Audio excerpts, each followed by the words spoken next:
Hello everyone, welcome to Sanmarga classes. ಚತುರ್ಭುಜಗಳ ಪರಿಚಯ. ಈ ಅಧ್ಯಾಯದ 1ನೇ ಪ್ರಶ್ನೆಯನ್ನ ಗಮನಿಸಿ. ರೇಖಾಖಂಡಗಳ ಸೇರುವಿಕೆಯಿಂದ ಉಂಟಾದ ಸರಳವಾದ ಆವೃತ ವಕ್ರಾಕೃತಿಯು. ಆಯ್ಕೆ ಎ ಬಹುಭುಜ, ಬಿ ವರ್ಗ, ಸಿ ಆಯತ, ಡಿ ತ್ರಿಭುಜ.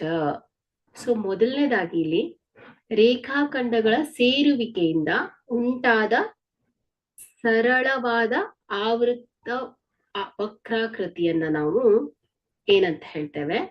ಬಹುಭುಜ ಅಂತ ಹೇಳ್ತೇವೆ. ಓಕೆ, ಸೊ ಇಲ್ಲಿ ಕನಿಷ್ಠ 3 ಅಥವಾ ಅದಕ್ಕಿಂತ ಹೆಚ್ಚು ರೇಖಾಖಂಡಗಳಿಂದ ಸುತ್ತುವರೆದಿರುತ್ತೆ. ಓಕೆ, ಸರಳವಾದ ಮುಚ್ಚಿದ ಆಕೃತಿ ಅಲ್ವಾ? ಸೊ ಇದನ್ನ ನಾವು ಬಹುಭುಜ ಅಂತ ಹೇಳ್ತೇವೆ. ಸೊ ಹಾಗಾದ್ರೆ ಕೊಟ್ಟಿರುವಂತಹ ಆಯ್ಕೆಯಲ್ಲಿ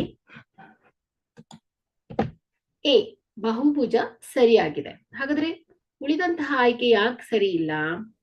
ಸೊ ನೋಡಿ, ಈ 3 ಆಯ್ಕೆಗಳನ್ನ ಗಮನಿಸಿ. ವರ್ಗ, ಆಯತ, ತ್ರಿಭುಜ ಅಲ್ವಾ? ಸೊ ಇವುಗಳು ಕೂಡ ಏನಾಗಿದೆ? ರೇಖಾಖಂಡಗಳಿಂದ ಮಾಡಲ್ಪಟ್ಟಿದೆ. ಆದ್ರೆ ಏನು, ಈ ಎಲ್ಲಾ ಆಕೃತಿಗಳೇನಾಗಿದೆ? ಬಹುಭುಜಾಕೃತಿಯ ವಿಶೇಷ ವಿಧಗಳಾಗಿದೆ. ಓಕೆ, ಸೊ ಹಾಗಾಗಿ ನಾವೇನ್ ಹೇಳ್ಬೋದು? ಈ ಒಂದು ವ್ಯಾಖ್ಯೆಗೆ